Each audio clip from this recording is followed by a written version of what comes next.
very useful and clear information. Now we'll move to one of our main panels, the logistics panel, which we have called Navigating New Scenarios. This panel is the same that we did for the 2022 Cherry Summit. It achieved important progress in how the different parts of the logistics chain must communicate with each other. We can say proudly that this was the starting point of a task force led by Alejandro Garcia Huidobro at first. And that initiative allowed us to face the logistics challenges of our industry in the current season. After 1 year, the same stakeholders will analyze the progress made and the future challenges in different markets. The speakers for this panel are Mr. Christian Seydewitz, Senior Vice President of Hapag Lloyd, Mr. Tim Stout, General Manager of Maersk Hamburg Süd, Mr. Oliver Weinreich of TPS, Mr. Alberto Dale, CEO of UCC, Mr. Frank Jensen, Chief Commercial Officer of Modern Terminals in Hong Kong, and Mr. Alejandro Garcia Huidobro, President of Exportadora Price. The moderator of this panel will be Mr. Francisco Labarca from Southport Shipping. I made two mistakes when I made my announcement in the previous month, so I will repeat. Mr. Francisco's company is Southport Shipping. Please remember that. Francisco will also make an introduction presentation for the members of our panel.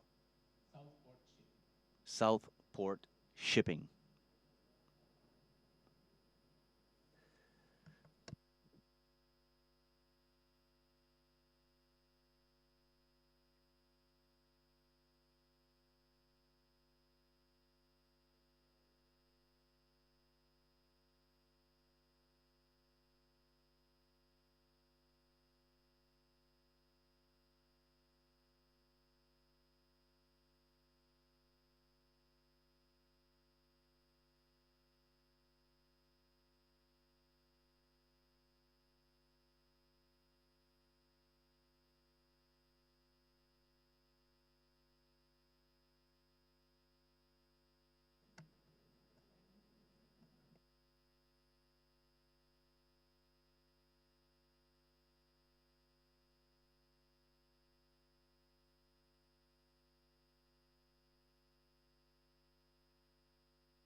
Good afternoon, everyone. First of all, I would like to thank the organizers once again for such an important panel and for the opportunity and the invitation to moderate the panel, which is no easy task given the high quality of our panelists, all of them with a long track record in logistics and in the development of the cherry business. I will try my best. The members of the panel have been introduced, and before we dive into the panel, I would like to, well, first of all, something that I would like to highlight is that most of the presentations seen today have placed and have agreed that the main challenge for the future, since the first presentation by Claudia in the morning up until the last, is logistics of cherries from now on. That's the main challenge. Therefore, logistics plays a vital role, and this has been acknowledged by most presentations. The last season, logistics worked very well. We had faced a few years ago a rough time, but a task force was put in place, and all logistics stakeholders made enormous efforts to set things straight. China also lifted their restrictions, and that meant an excellent time for logistics. What does it mean? First, enough supply at all times to move all shipments. We know that there is a very steep peak in the cherries season, and logistics providers not are not always flexible to move the cargoes. And this year they were able to do that. Also, two new services were added to the Asian to Asia. So we had 6 express services to export Chilean cherries. We have been very satisfied now for some years because with 3 services, and now this year we had 6. Additionally to this, we had high availability of specialized reefer ships that together with the extra loader ships that are put by the container companies were able to transport 20% of the cherries. All of these ships that are not part of the regular services but are hired for 1 or 2 trips moved 30% of our cherries in the peak time. So we have the convergence of many factors so that the supply had as never before available in order to transport our cherries. Together with this, we achieved one of the objectives that were proposed in the working committees of the cherries last year, and that was a diversification of ports. For the first time, we have 3 ports that are sharing 1/3 of the cargo, and Nansha, Hong Kong, and Shanghai. Nansha is a little bit bigger, and we have 5 other small scale ports that receive 20% of the remaining fruit. And this sounds very far away from the reality that we used to have, where 80% of the cargo was to Hong Kong and 20% to Shanghai. And we have a remarkable better reality. And one of the panelists said as one of the major challenges was to multiply and diversify the ports in Chile. On the other hand, we have a higher availability of warehouses for the containers in Chile, and this is very good in order to avoid congestion. And I think that the shipping companies and the warehouses are doing a marvelous job in order to organize all of these activities. Finally, the ports in Chile that were a major headache during the pandemic, we should remember that was an absenteeism rate of up to 40%. Today, we have ports that are working, operating very well with a staffing of 100%. That means that it's not only one single element, but these are uh, many other things, warehouses, ships for containers, and destination ports that operated well and much better compared to the previous years. For example, I was discussing with our friend from the port of Hong Kong, and he said that a ship of 1,200 containers, so one day after they have 80% of the cargo that is unloaded in China. So this is a very good capacity we have in the ports. And this is a summary of the season. I would like to say 2 additional things to conclude. There are some issues that are not solved.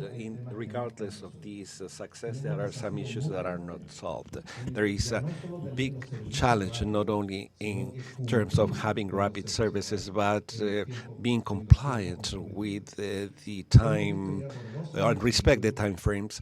And we have seen for 2 consecutive years that when a ship is late in critical time can translate into collapse in the market, a millionaire losses for the sector, particularly when there is only one express service. So it's not good that there is just one express service because the ships can or are prone to accidents in the transit, and not all the industry can jeopardize the value of their shipments and subject it just to the risk of one ship.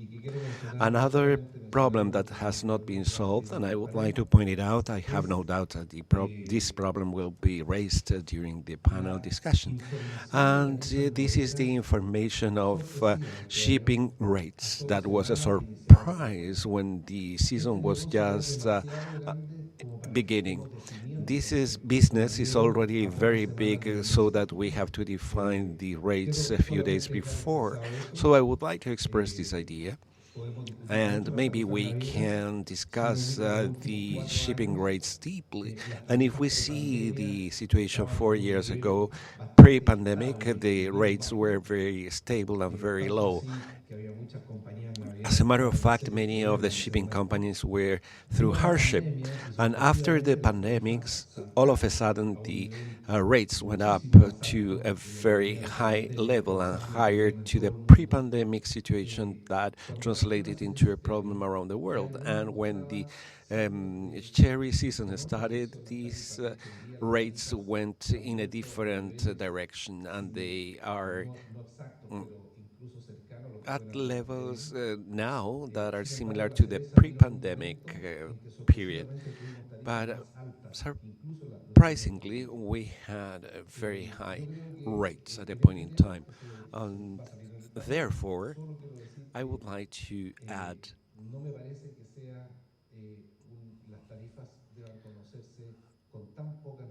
I don't think that the rates should be disclosed with such a short notice. So everybody mentioned here that we have the challenge of the volume that is coming, and then we need to continue with the cooperation of all the members of this logistics committee we have, including ports, the shipping companies, the ports, and the authorities. And finally, a statement. We have to take care of what we have achieved, because the worst we could do is to take it for granted that the logistics is working. This is a challenge that is renewed every year, because the cherries are moving in a very short window of time, and therefore we never can say that this is an achievement. We should be alert, because every year this becomes a challenge. So, as a summary, I would like to start now with our panel discussion. First of all, as you were already introduced, I will not insist on that. First of all, I would like to pose a question to Gonzalo Garcia Huidobro, who is the president of Price, and he representing the exporting sector. Alejandro Garcia Huidobro. So all of us who are involved in logistics should ask Alejandro, vis-a-vis the next season, on your opinion, what are the main challenges and which are the main fears that you have concerning logistics? As an exporter, I imagine that logistics is something that makes you nervous at all time. First of all, I would like to thank for the organization of this seminar, and we have no doubt that many relevant people of the industry garner here with all the players, and we can think of the future. Because it's not enough now to let things be. Fruit growers are positive, and we think that the next season will be better. But do you remember how it was last year after a very hard season? With a season that has persisted for 3 years because of labor issues, for all the maneuvers we had to do the work at the right time, and also with the increase of prices, crisis in logistics, and the ports partially operating,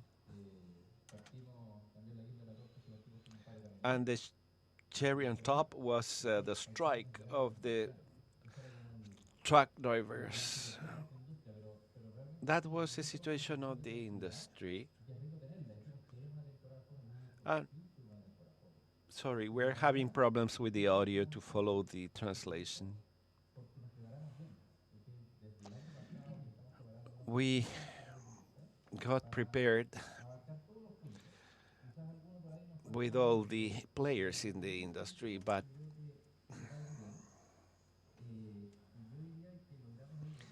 I would say that we succeeded to deal with the volume.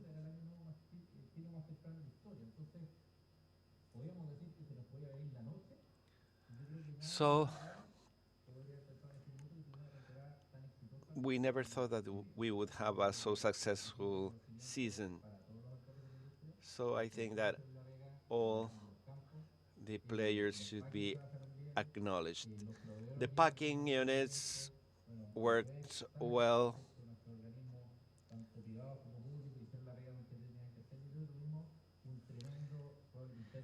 The audio is not well received by the booth, and it is not possible to interpret under these conditions.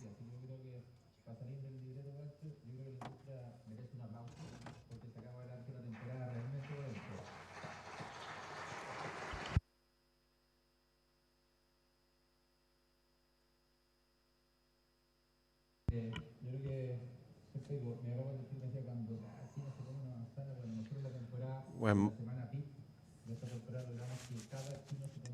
So in the peak season, we could say that we succeeded that every Chinese people could eat a cherry from Chile. So by saying this, I think it was a season with a lot of learning experiences. We learned that we need to work jointly, and a year ago we started the logistics initiative, and I think it has been very successful, and we need to further strengthen it. I think that we have still many challenges and opportunities. The challenge is to chip out this number of cherries, and normally when you think of that, you focus on the ports, on the packing units, and so on. But this is a huge challenge. I believe that many topics could have been covered during this season, and some of them are still pending. If we see now the other side of the coin, we cannot leave loose ends for the season, and the surprise has been the rise of the fares, the fees, shipping fares, and that was the bad point during this season. And we are paying now, for example, 40 cents more compared to the pre-pandemic status. And therefore, I think that there is a lesson here that is related to the challenge that we'll have in the future.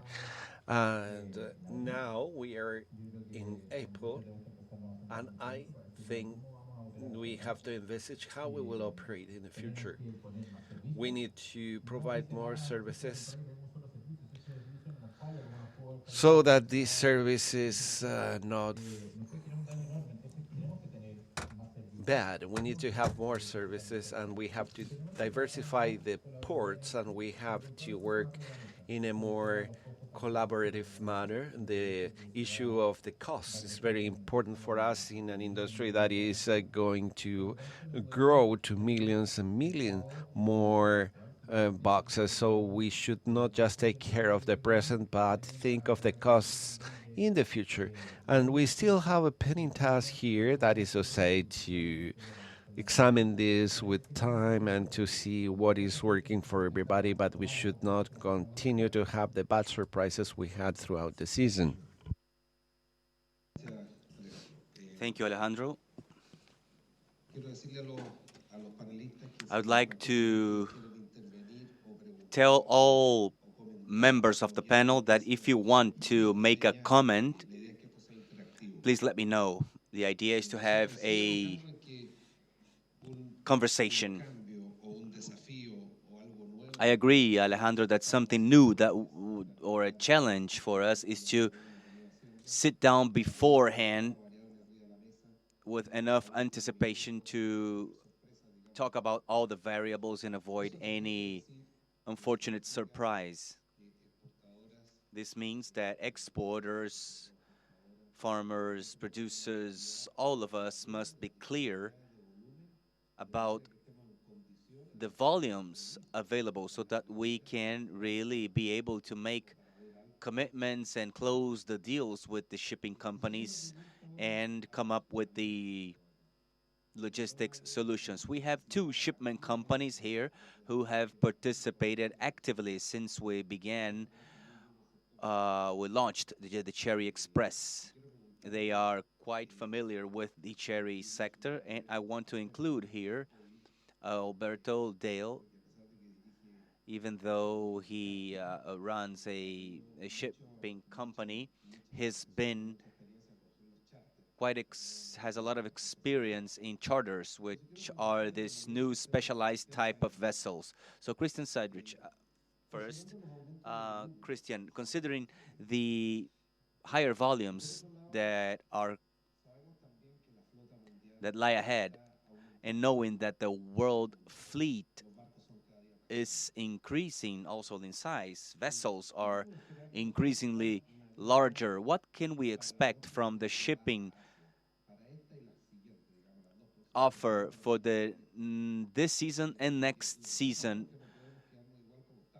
towards Asia? Because Christian, we know that we cannot stay the way we are. So what can you tell us about that? Well, our company, we began making investments that were implemented this year with larger ships and more plugs. And for next season, we will have 3 of our larger ships available and 7 vessels of that same size should be available by the end of the year. So this is more capacity to carry more product in the vessels. Also, this will be accompanied by reefer containers investments. And what you told us, Francisco, and what we need to work on this year is how to be able to, in the same amount of time, even though the Chinese New Year will be longer this year, but then the following year will be shorter again, how we can move the same volume of product in a seamless way. And we must work on these many opportunities for next year, keeping in mind that the capacity will be wider. I just want to, Christian represents Hapag-Lloyd, one of the Cherry Express companies, which is a consortium of many companies, but most of them are Hapag vessels. When you talk about 2,000 plugs, they are 2,000 containers. Nowadays, the largest ships are 1,200. So we're going from 1,200 to 2,000 containers. And once we have 7 of those ships, of those large ships, this could mean an extra 7,000 containers in capacity. Yeah, but they should be available in the peak weeks, which are 3 or 4 every year. But yes, we do enjoy the capacity to do that, and this is part of our commitment as Cherry Express.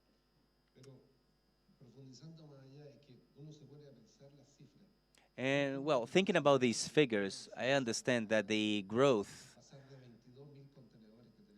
in in cherry is going from 20,000 containers to 33,000 containers to Asia. One more comment. One of those ships already made a trip this year in a week in which there were many shipments, outbound shipments. However, if we add non-fresh cargo, we're talking about 1,500 containers. Well, this is good news. Now, Tim Stout, who represent Maersk here, Hamburg Sud, a very important service since the times that Hamburg Sud was the Cherry Express itself. What do you see ahead for Maersk in terms of capacity? Thank you. Thank you for the invitation. I'm sorry for my Spanish. I've just set foot in Chile, so it's a bit rusty. But 8 years ago, we were at your office, and well, the Cherry Express was born there 8 years ago. We did 7 trips that year, and this year we had 51. So the shipping industry and shipping companies clearly have been able to respond to the needs, and we will continue to do that. There's no question about that. We will have more vessels available as the production grows. There are 3 subjects that we must address.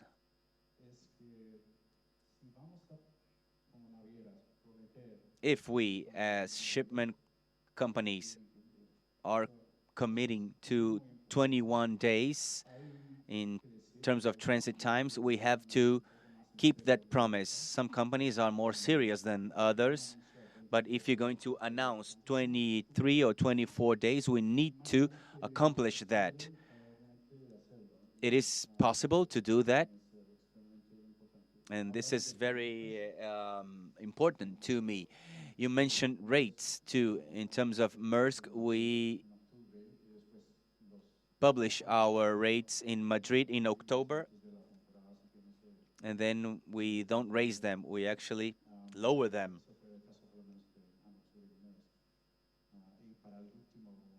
Hamburg Maersk, for the last bouquet, we lowered our rates to help with stowage because we knew that the prices of cherries was going down.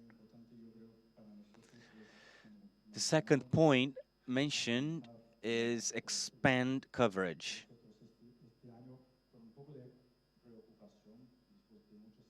This year, after many years working in Hong Kong,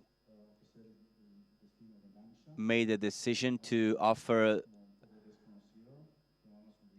the Nanshan route. It was uncharted territory for us, but we were very glad with the results. Nanshan was a good addition, and in the following years, in the upcoming years, we need to see how we can expand coverage. In the end of the season, we also made the first express. We did the first express to Dalian and Korea. Korea will become a more important destination in order to diversify and not be so dependent on China. So I think that we'll have 3 or 4 trips to Dalian and Korea to expand this coverage as well. And finally,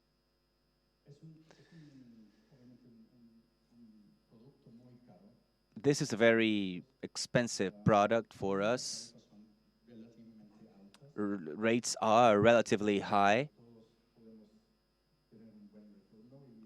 I think it's fair that everyone should have their fair return, shipping companies as well, because if this weren't a profitable business, Cherry Express wouldn't exist. It is an expensive, a high cost product, and in this season we try to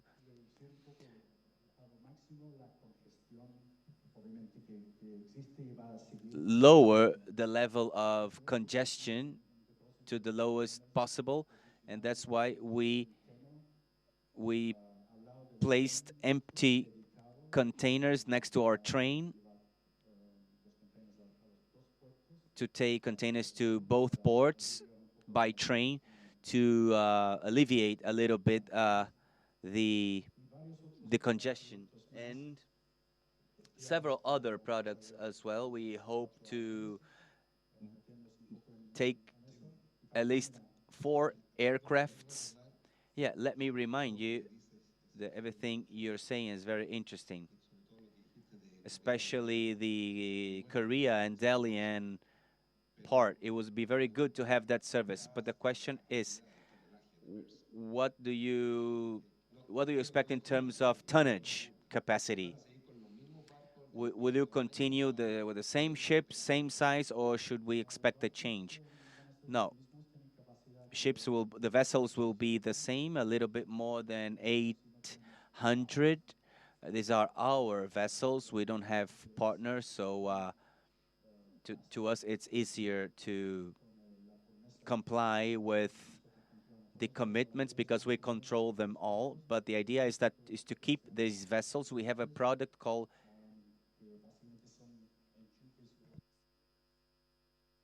splitters. These are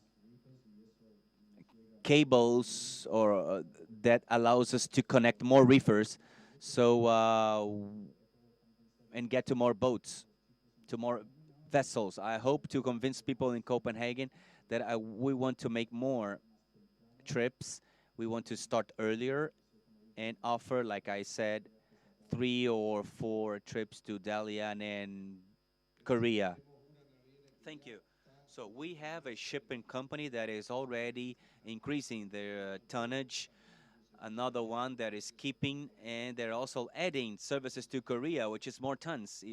This is a new service, and it means new tons, more tons. Alberto, regarding, I mentioned in my introduction that the extra loaders by Hapag-Lloyd, yeah, if needed, we will always keep that in mind as an option.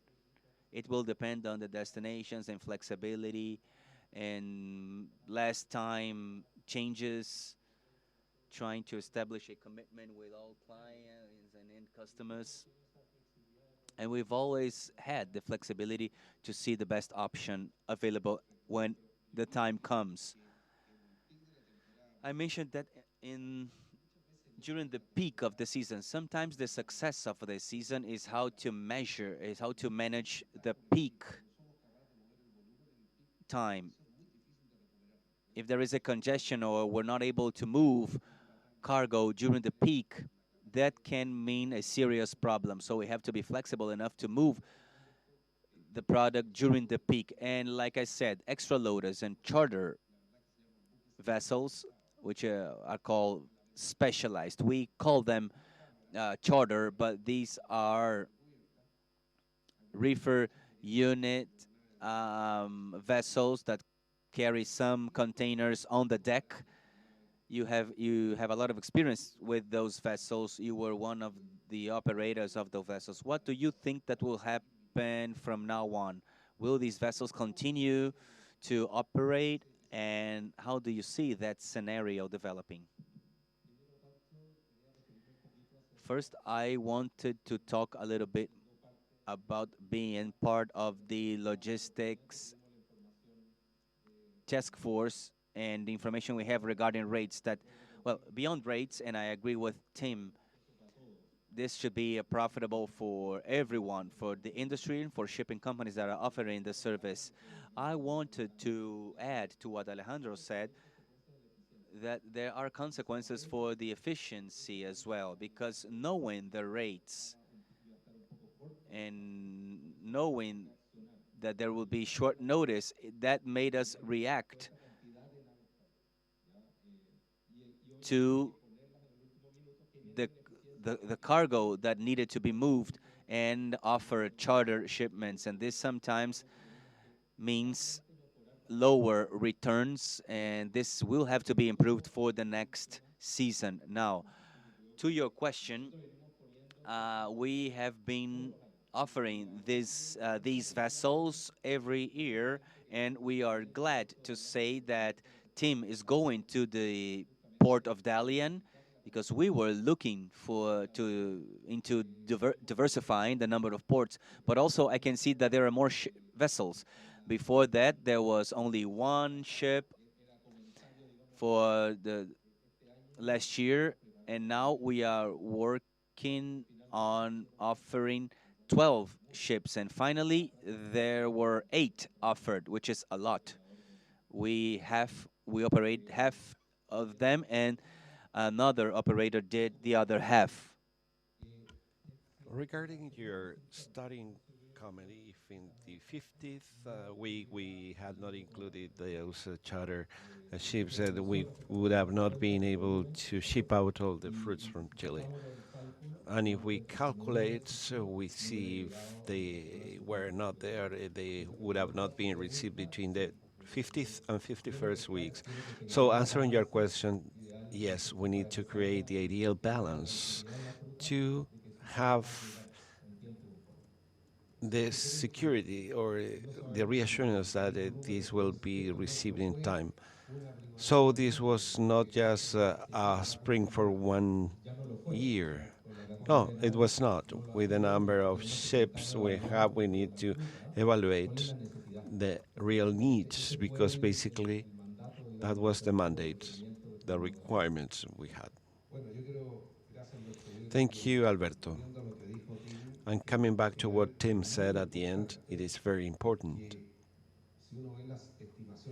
If we see the volume estimations, the curve of early products is increasing a lot, and therefore it's important that the services, the express services, starts operating before for the industry. Tim, you said that you are going to convince people in Copenhagen, and if they want to continue to be important, significant in this area, they have to do it because we need to have more services that start earlier.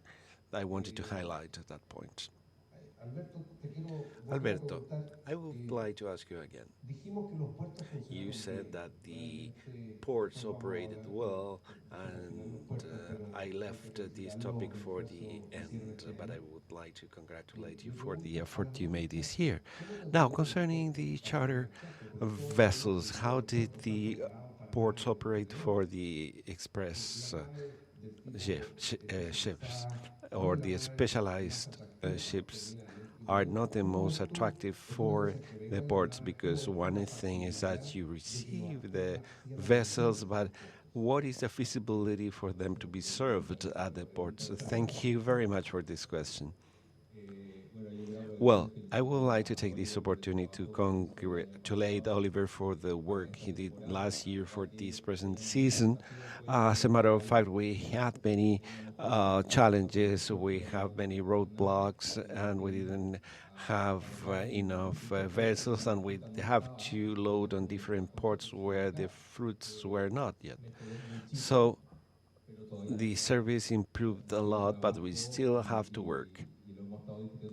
We have been discussing this with the help of ASOEX in order to improve the number of activators that are required. And I will give the floor now to Oliver so that he can tell us how we can move ahead. But we have a problem of infrastructure, and this should be discussed with the government and the ASOEX because we are lagging behind in terms of efficiency. We see how other towns in or ports in Peru and in the north are gaining progress and we are lagging behind. O- Oliver, if you can comment on that. Thank you very much for the question because you speak that a port changed and improved, but we all participated in that. For me, the triggering factor was COVID. It ended somehow last year, and we have to reactivate ourselves and to take the logistics that was used in the past, that was torn down by the COVID, and not only the port, but also the whole infrastructure, because there were trucks but not truck drivers, and there were many elements influencing that. So we never collapsed. Some other ports in different regions were affected, but this is over, and we hope that Martians do not, aliens do not come here, and we still have the capacity. And I see in the future how we'll have to get ready. I share the concerns by Alberto. Before December, we used to serve, or in the season before the last, we used to um, serve a number of vessels are now 10, but now we have to react very quickly in order to serve simultaneously with all the other lines from INA. And we were able to do so, but as you say, we have some friction that should be healed, but we know that this is coming to stay, and we are going to have this on a regular basis. But the capacity of the ports, and particularly Valparaiso, which is the biggest hub we have in Chile, is fit to manage peaks as of now. And yes, very important what you say. In March, you serve for ships of this kind, and these people can also operate in December. I have another question for you, Oliver, concerning the ports, and then we'll go to Frank, to whom we have no question yet so far. Every year we have surprises in this business. Alejandro already alluded to that. And we had many years with strikes, which is at the same time with the cherry campaigns to start, although I understand that the collective bargaining issues are already signed. And finally, we had the issue of trucks. So I would like to ask you now how you see that. For example, in the newspapers, we see that there is a new act that has been passed of 40 hours of work a week. But if we multiply that, I understand that the people are working on 3 shifts by 8 or 6, 3 shifts, 7.5 hours each. So I don't know how you handle that, the number of hours. First of all, this act is underway. We have to see the applications and the implications, and we are not a company that shuts down and then continues next day. We have just 2 days in the year where we are not operating, so we need to have a way to provide this service in a continuous manner. So this law, this act also includes the gradual applicability, so we have to see how we're going to deal with it. But with this situation of 40 hours, everything would happen. But apparently, we have an orderly situation, a stable situation, no, yeah? And that is to say, this is the way we'll see in the future because everybody's looking for stability, and we need to be ready for that, prepared. when we had the major logistic problems during the COVID, it was not navigation, but the problem was the ports. If the ports do not operate or have a worse service, is the same as having a reduction in the shipping fleet, and therefore it's very important to consider the port issue.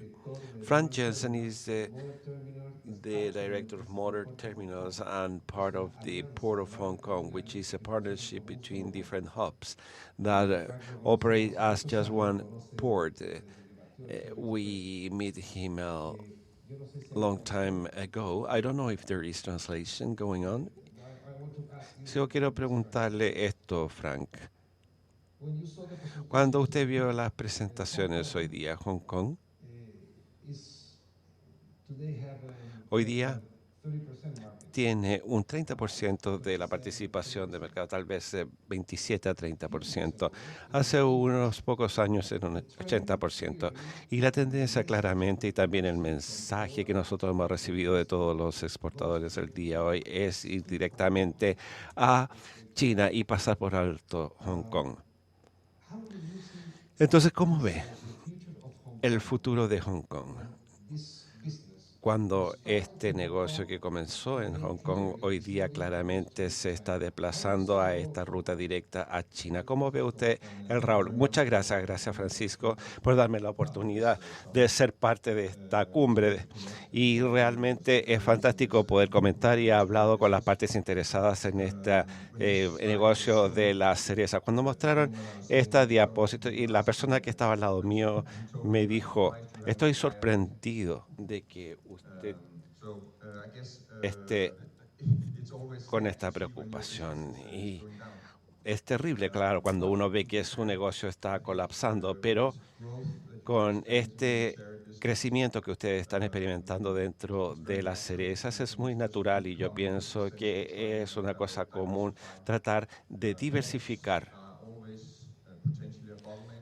y también hacer algunos cambios en la cadena logística, obviamente, y para que continúe así prosperando este negocio es importante que haya diversificación y que siga adaptándose. Ahora mirando hacia el futuro, aunque hemos perdido algunos contenedores en relación a lo que pasó recientemente, en los últimos años, Hong Kong, sin embargo, tiene todavía un papel muy importante por desempeñar. Así que yo pienso que va a poder seguir agregando valor al negocio. Y Hong Kong tiene dos únicas características exclusivas, digamos, y que no pueden ser ofrecidas por otros puertos. El primero es una zona libre que presenta mucha flexibilidad.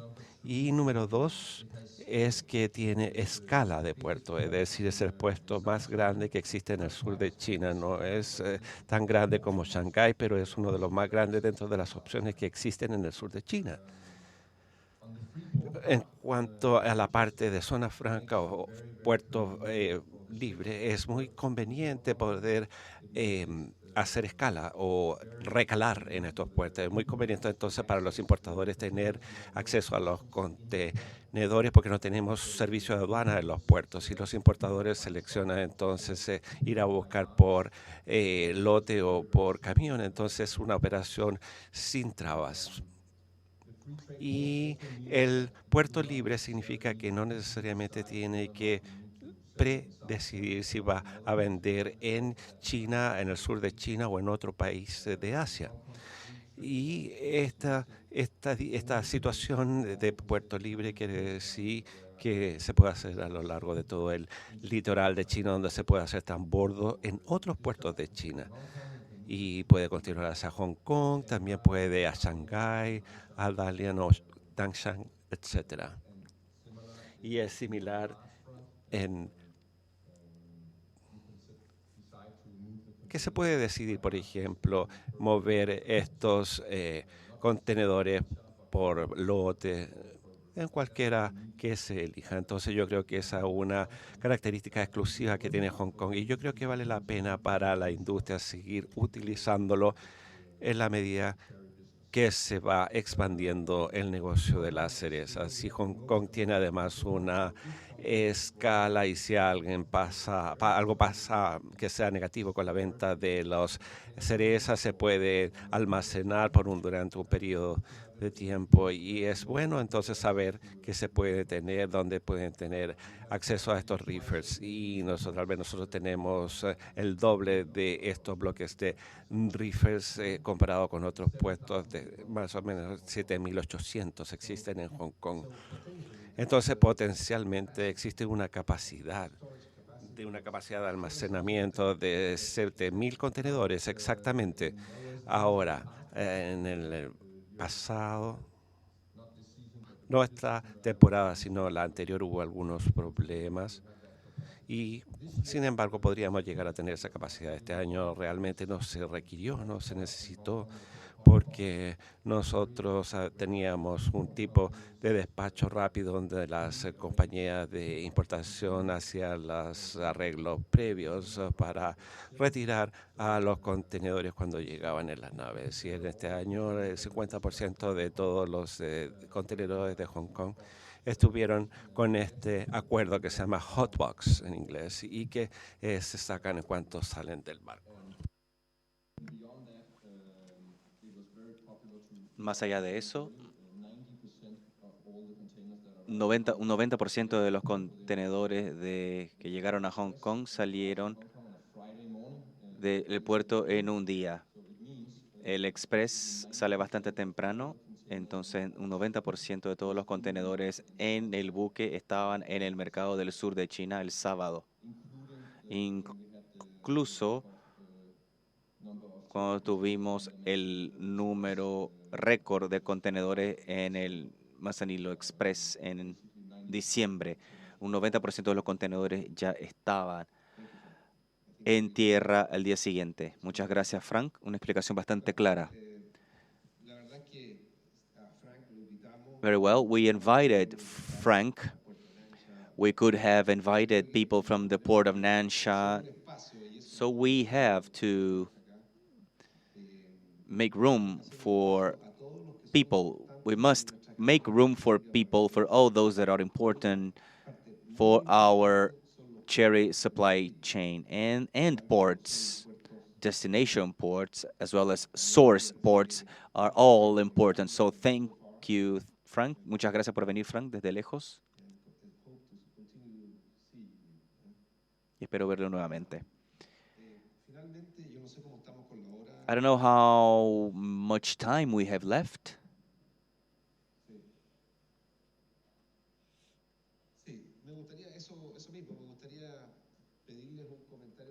Yes, I would like to hear from you some closing remarks.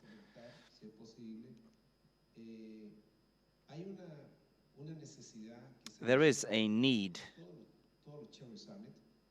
that we hear about in all cherry summits, which is having access to services to other ports, to not depend on China so much. We have mentioned India. We have dreamed about a direct service en route to India, Korea, that we have heard from Tim right now, but also Vietnam, Thailand. So in Asia, we have markets that could be further developed, and we have failed in that because services haven't been that consistent. In one of the presentations, Claudia mentioned Korea. We have 3 services to Korea. One, 29 days long, the other one, 34, and another one, 50.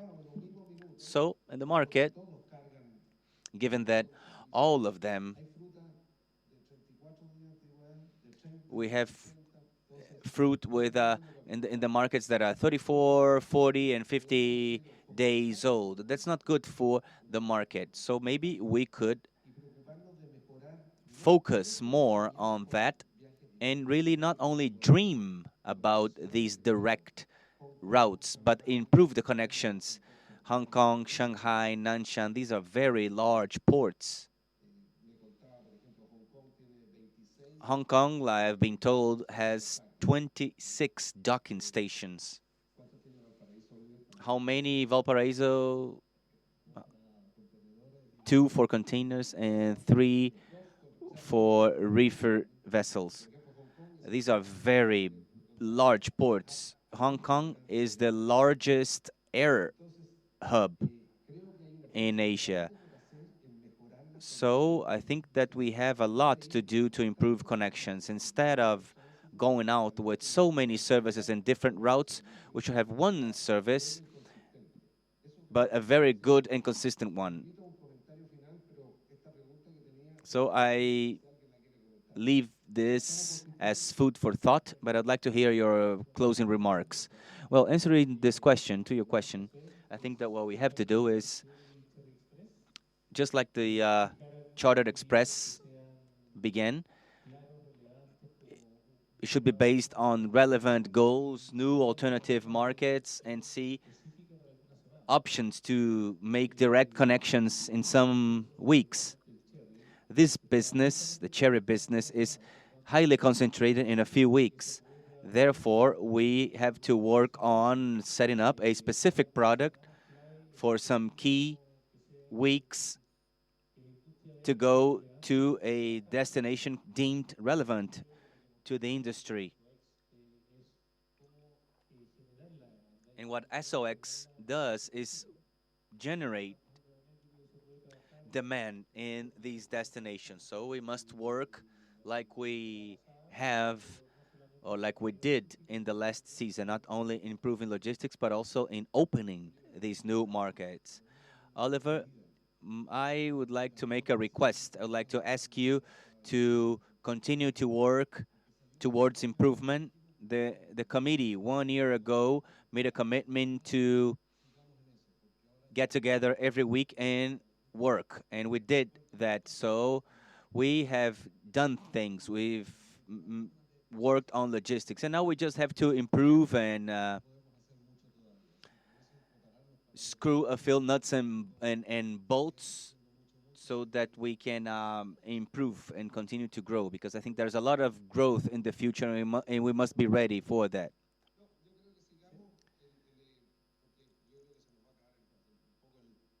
I think we're running out of time. Do you want to add anything? Just like to add as a general comment, maybe we are committed with improving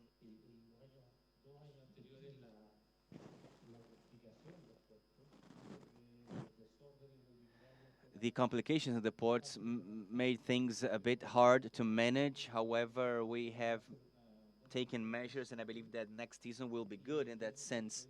And we have the commitment of improving and collaborating to make this industry grow.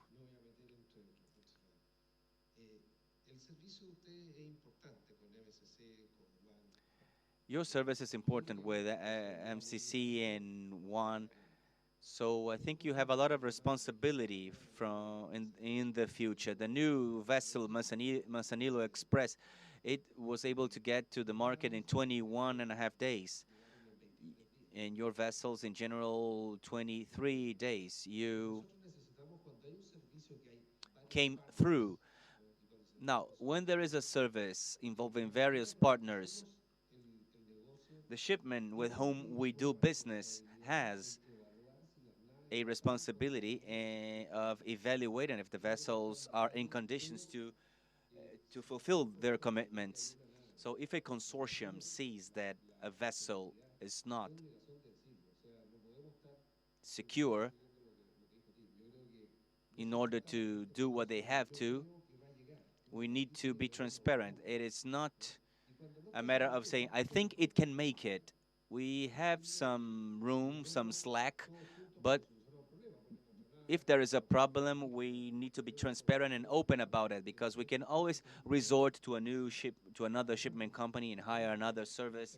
So in that sense, Alejandro, any final comments? Well, I think, Pancho, that I was thinking about what we need to achieve here. We have, through the port of Hong Kong, maybe have better services to other markets that we are not reaching yet. There are many strategies, but what comes first, the hen or the egg? And let me give you some context. When the Cherry Express was founded, it meant a huge success for our industry, and it was based on trust. Our industry is based on trust. People, there are people who don't understand how we send fruit without knowing the price. With prices open, we send them, and we are doing better than the North Americans that negotiate are much harder in their price negotiations. So that's what we did. We sat down a few exporters with our shipment groups and said, I think that it will work out, but there was no certainty. But and everything worked out at the end. So we have built trust, and we have to learn from good and bad experiences. And I think that we went through very harsh years. Now things are picking up again, and we need to think about the mistakes and the achievements. The 2 years ago, we had the worst season for, I think, cherries. They are in a good position, but in blueberries and apples and other, they really took a hit. And we suffered with costs as well. And now we are saying this cannot happen again, and we need to cooperate. And this worked out very well, but we left some loose ends. And I think that the this task force is open to cooperate in every sense. However, after some of the trust was lost in the worst seasons,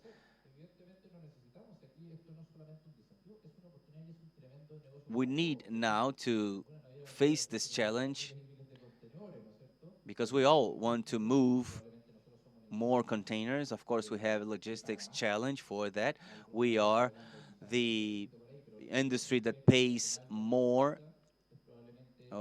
Seasonal and reefer fruits, they are the ones that contribute the most to the shipping industry, and we need each other. However, now we've had some problems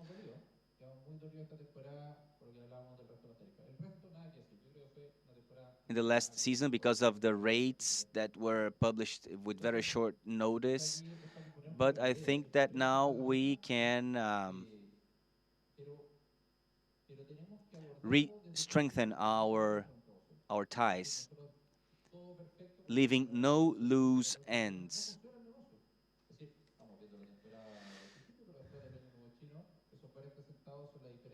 After the Chinese New Year, that 40 cents made a huge difference in really covering the costs. And we need to take care of each other.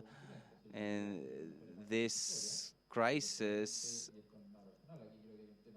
we know that the shipping companies have had their best years in decades.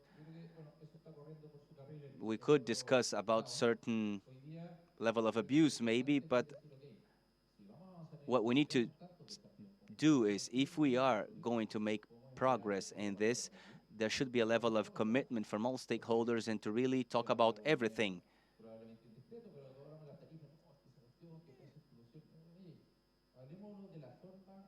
Let's be clear and talk about things in a very open way, trying to find the best formats to do things, because we can no longer endure this level of rates. We are willing to do that on our side, and we want to know from the shipping companies if they are willing to cooperate as well. Of course, everybody should win. No one wants to take advantage of others, which is what happened this last year. So we as an industry, we're open to cooperate, but I wanted to invite you and hear from you how you see that and what format can we how can we shape this discussion to reach fair rates, reasonable rates. Otherwise, we will once again sit down together around a table with high expectations and have last minute raises or increases, rate increases, and this is a unfortunate surprise. So we are open to talk with you, and now the shipping companies, I think, are the ones that should really make a proposal to gain our trust back and make the first steps towards a recovery.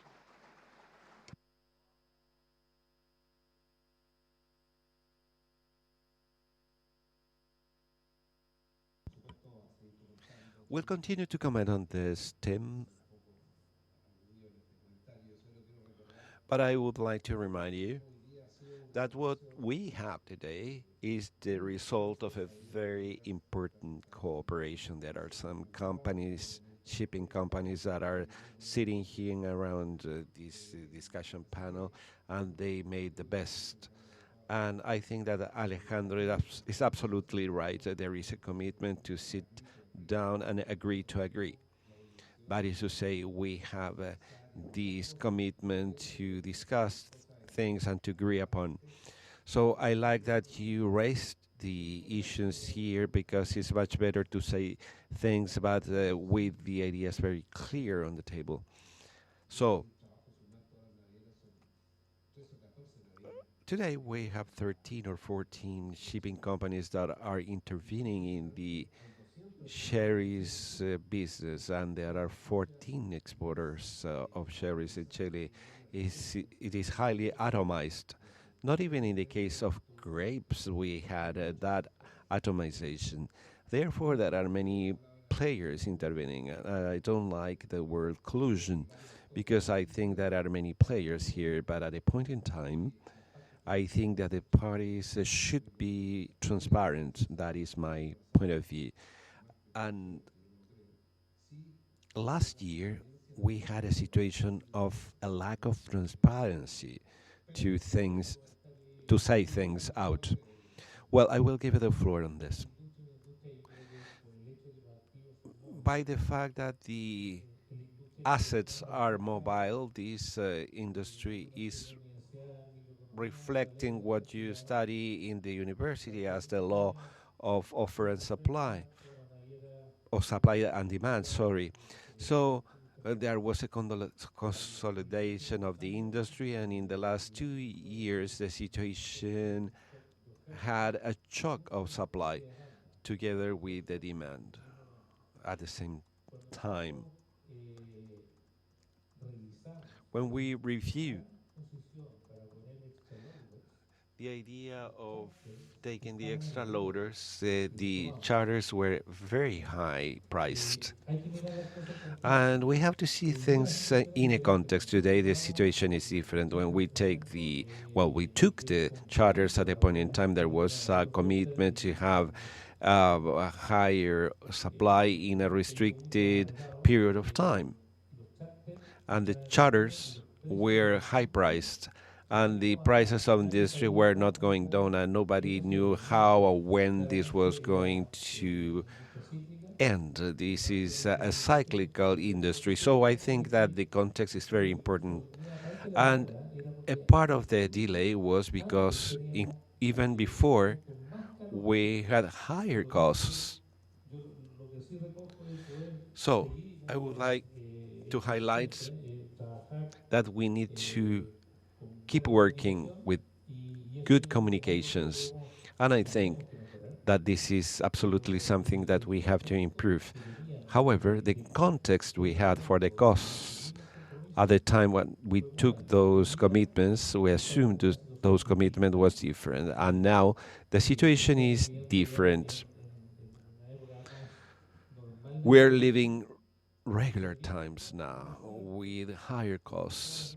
As in all industries, our costs are going up and are not the same we had previous to the pandemic.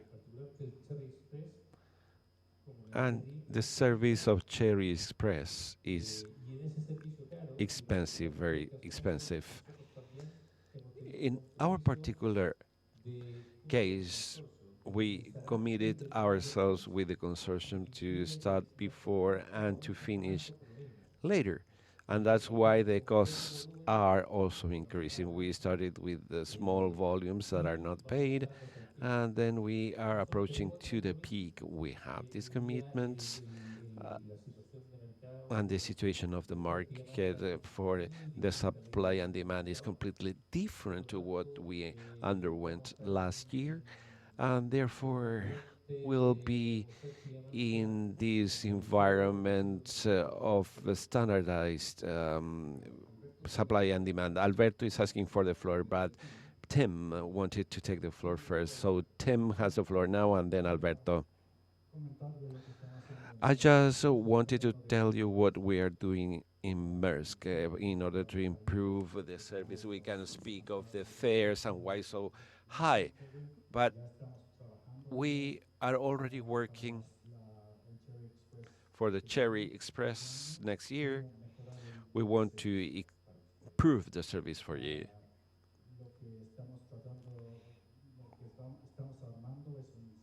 We're setting up a kind of service that is end to end, where you can work with a one stop shop. We offer trucks, different elements or devices for tracking where you can see live the situation of your container on the ship destination. We have a product that is called Accelerate, and with an extra charge, we guarantee to put the container within 6 hours in Shanghai, and we are honoring this period of time in 93% of the services, and we hope to expand next year. So our focus of attention is doing better to improve, and we already have this express cherry for the next year, and we need to improve it with more coverage, with more services, a one-stop shop, and the rights. Well, Alberto, you have the floor now. If you can sum up all the ideas. I will take this up. Alberto and then Frank. I wanted to make a comment about the empiric data when you review what happened with the fares.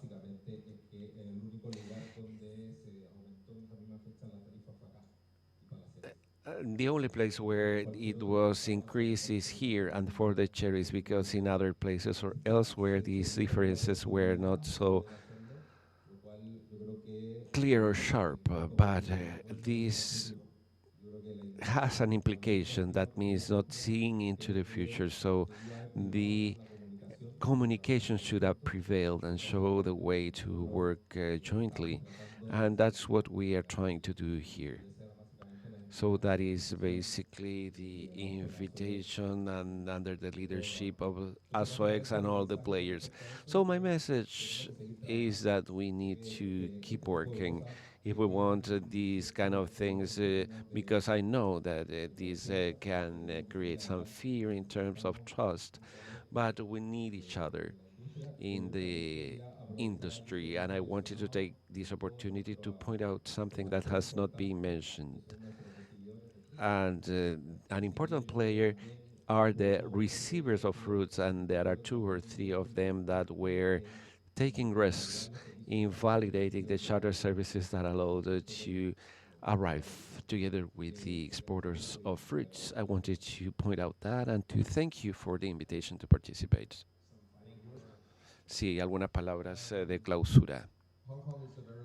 Hong Kong es una vía muy confiable para el sur de China y el resto de China, así que los alientos a que sigan incluyéndolo en sus planes. Cuando planifican, nosotros tenemos más o menos 160 servicios para el resto de Asia que conectan a partir de Hong Kong. Entonces, si va a expandirse el mercado de las cerezas al resto de Asia, lo propongo que lo incluyan como un hub para sus negocios al resto de Asia. Well, I think we could continue. Very short, Alejandro, please.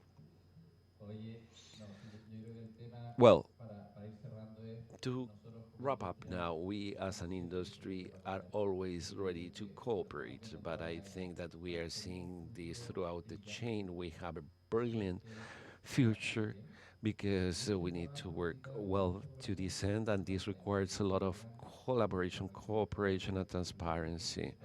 And this season we put many or raised many issues, but we need to further discuss the rates or the fares, and we could have had this very successful season without that black dot, that black point. And we need to operate. We have the willingness to operate. We have uh, many panelists showing the best markets in the world, selling the product massively, and that is a support for our culture activity.